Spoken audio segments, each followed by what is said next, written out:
Indian student who was denied entry into the US just days before starting classes at Harvard University has been allowed into the country.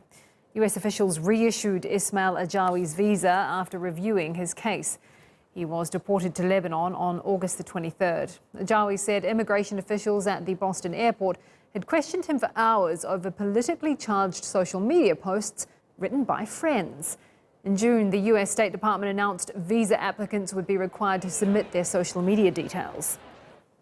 Well, John Robbins joins me now live from Boston. He's the founding executive director of the Massachusetts chapter of the Council on American Islamic Relations, the largest Muslim civil rights organization in the US. Good to have you on.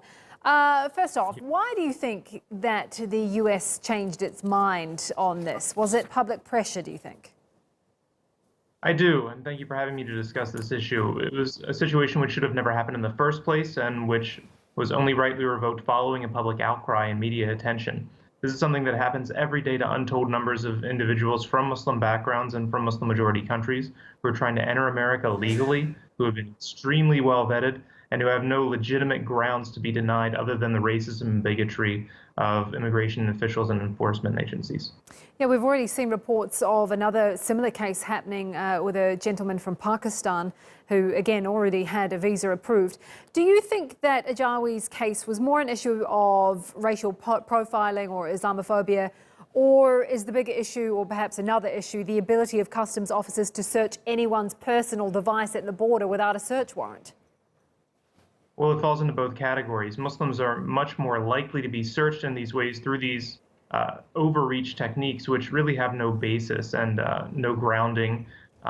They unfortunately, however, have not been sufficiently challenged, and they continue to go on every day. Muslim travelers are subject to these kind of overreaches in ways that non-Muslim travelers simply are not. An individual coming in is now apparently having to have their social media of their friends scrutinized, to have social media of previous acquaintances scrutinized in ways that are simply irresponsible. What are the biggest lessons to be learned here, in your opinion? And do you think, given this move towards looking at all social media posts, not just yours, but as you mentioned, also your friends, do you think we're going to see cases like this more often? Almost certainly. We would encourage many Muslim allies and within the Muslim community not to retreat from exercising their freedom of speech, but to nevertheless be aware that in the U.S. now, Harvard students apparently need to be smart enough to police the words of their friends as well as their own. Thank you so much for your time. That's John Robbins there, the founding executive director of the Massachusetts chapter of the Council on American Islamic Relations. Greece's Foreign Minister